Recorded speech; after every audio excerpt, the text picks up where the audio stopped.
तो आज मैं एक मल्टी बैगर स्टॉक के बारे में आपको बताने जा रहा हूं, जिसमें आपने अगर 1 साल पहले 1 लाख रुपए लगाए होते, वो आज के दिन में 29 लाख रुपीस होते।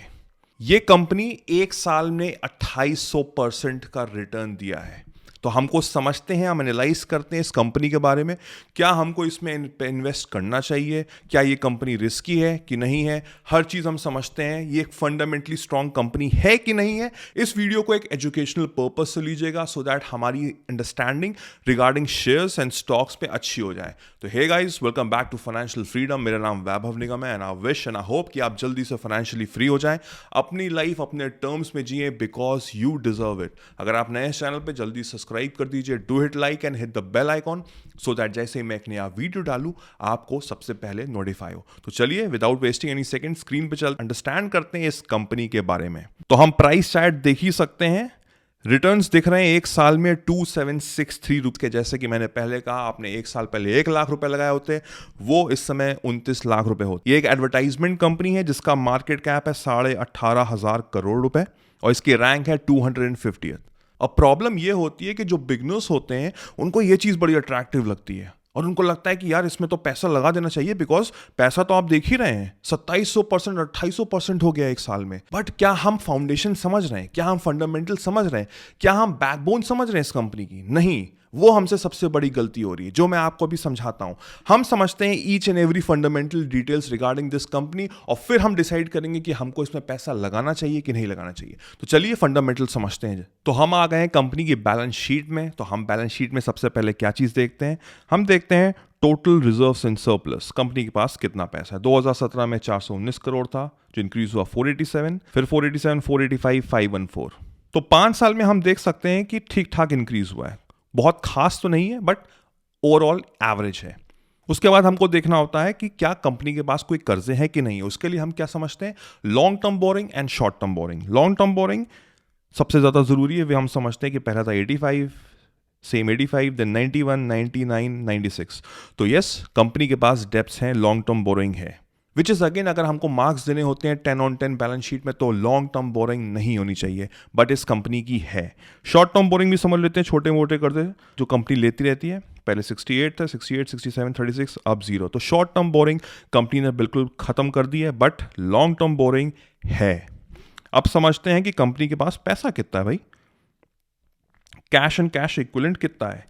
0.13, 0.115, 024, 025। तो कंपनी के पास कुछ खास पैसा तो नहीं है। अब इस फाउंडेशन से हमको एक चीज समझ में आ रही है कि ये कंपनी है रिस्की।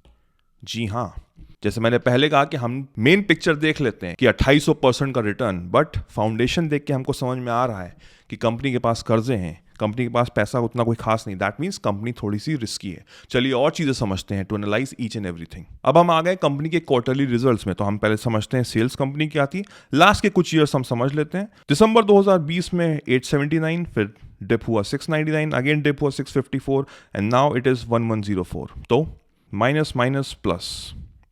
सेल्स एवरेज ही थी। क्या एक्सपेंस भी बढ़ा था? चलिए वो भी समझते हैं। एक्सपेंस था 628, जो डिक्रीज हुआ 473, 449 एंड 754। तो ratio of sales and expense on an average equally चल रहा है। नेट प्रॉफिट कंपनी का समझ लेते हैं भाई, कंपनी ने प्रॉफिट कितना गेन किया है। तो वी कैन सी दिसंबर 2020 में 139 था, जो इंक्रीज हुआ 140, देन डिप हुआ 106 एंड देन इंक्रीज हुआ 212। इस समय कंपनी का डिप इसलिए हुआ because of the COVID. As advertisement company है, कंपनी इस समय तो वैसे ही लॉकडाउन सब कुछ चल रहा था, तो कंपनी के पास ज़्यादा बिजनेस था नहीं। बट ओवरऑल हम देखें तो यस, नेट प्रॉफिट कोई खास इंक्रीज नहीं हुआ है, बट लास्ट क्वार्टर में कंपनी ने काफ़ी कुछ इंक्रीज किया है, तो it's a good sign. But overall हम देखें, लाइक आई सेड अगेन, मैं अभी भी कहूँगा कि ये रिस्की कंपनी है।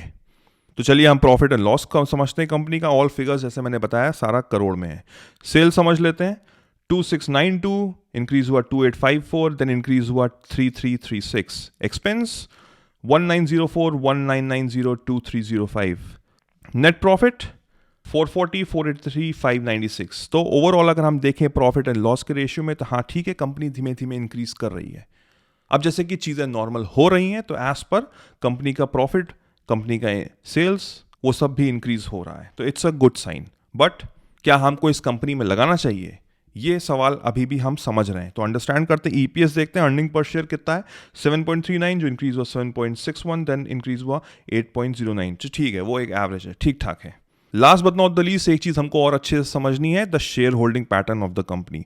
तो हमको ये समझना है कि पहले हम प्रोमोटर्स की बात करें, तो प्रोमोटर्स हम देख रहे हैं जून 2020 में 36 थे, जो डिप हुए 22, एंड दिसंबर में रिमेन द सेम 22। अब यहां पे एक स्टार बन रहा है, एक डाउट बन रहा है कि जून 2021 में जब 36% प्रोमोटर्स वो डिक्रीज क्यों हुए, 22% क्यों हुए। चलिए इसके बारे में समझते हैं। फॉरेन इन्वेस्टर्स हार्डली एनी, 0.19, 0.38, 1.87, कुछ खास इन्वेस्टर्स नहीं है। डीआईज ना के बराबर 0.01 दिख रहा है। पब्लिक हम लोग 63, 77, 75, तो ज़्यादातर पैसा जो है वो हम लोग का रिटेलर्स का ही लगा हुआ है। द क्वेश्चन इज कि प्रोमोटर्स यहाँ से इतने डिक्रीज क्यों हुए, अच्छे खासे प्रोमोटर्स डिक्रीज हुए। इसका मतलब ये है कि कंपनी में कुछ प्रॉब्लम होगी जिसकी हमको क्लैरिटी नहीं है। अगर कंपनी मेरे को 2800% का रिटर्न दे रही है साल का, तो प्रोमोटर्स तो और होने चाहिए ना, तो क्यों नहीं है। नाउ ये चीज़ें हमको समझ के अंडरस्टैंड करनी है कि कंपनी हमको पैसा लगाना चाहिए कि नहीं लगाना चाहिए। तो चलिए जल्दी से कंपनी के बारे में हम समझते हैं। मैं किस कंपनी की बात कर रहा हूं? मैं बात कर रहा हूं कंपनी की ब्राइटकॉम ग्रुप लिमिटेड। ये 2010 में फॉर्म हुई थी as a licence internet company, जो बाद में रीनेम हो गई ब्राइटकॉम ग्रुप 2018 में। The company is a global provider of online and digital marketing service to direct marketer, brand advertisement and marketing agency. तो ये कंपनी सारा डिजिटल प्लेटफॉर्म पे वर्क करती है। तो we can see right now ये 177 rupees की चल रही है इसके प्राइस शेयर, एंड एक साल में इसका लो था 5.30, हाई था 204, रिटर्न दिया 2763। ये कंपनी बहुत रिस्की है। यस इंडीड ये बहुत रिस्की है, बिकॉज जो भी फिगर्स एंड फैक्ट्स हमने देखे उसमें समझ में आ रहा है कि कुछ चीज़ें क्लैरिटी नहीं है, प्रोमोटर्स गायब हो रहे हैं। तो हमको एक चीज़ अंडरस्टैंड करनी पड़ेगी, हमको एक चीज़ एनालाइज करनी भी। एक न्यूज़ आई है इस कंपनी की जो हमको समझनी है, जो हमको अंडरस्टैंड करनी है, जिससे अगर आप सोच रहे हैं इस कंपनी को खरीदने के लिए तो आप थोड़ा सा वेट कर सकते हैं। तो न्यूज़ ये है कि जनवरी 25, 2022 को कंसिडर किया जा रहा है proposal to declare bonus share for the benefit of the shareholder. 25 जनवरी को यह प्रपोजल डिक्लेयर हो सकता है, तो उसके बाद काफ़ी कुछ इम्पैक्ट पड़ सकता है। नाउ मैंने आपको सारे फैक्ट्स एंड फिगर्स बता दिए इस कंपनी के। इतने भी इंपॉर्टेंट चीज़ें हमको समझनी होती हैं अपार्ट फ्रॉम दिस कि हाँ ये कंपनी आपको एक साल में 2700-2800% का रिटर्न दे रही है।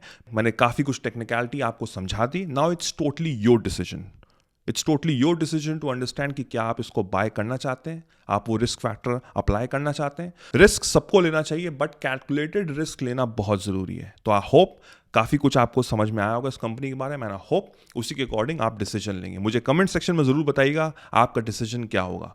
इस वीडियो को एजुकेशनल पर्पस के लीजिए, इस शेयर को अपने पोर्टफोलियो में ऐड करिए, सो दैट जो भी न्यूज़ आए उसको हम अंडरस्टैंड करें, एनालाइज करें और फिर उसके अकॉर्डिंग डिसीजन लें। So I hope you like this video, do give me a big thumbs up, do subscribe and hit the bell icon, so that जैसे ही मैं एक नया वीडियो डालूं आपको सबसे पहले नोटिफाई हो। मेरा नाम वैभव निगम है। Till then I will see you soon, take care, cheers, bye bye.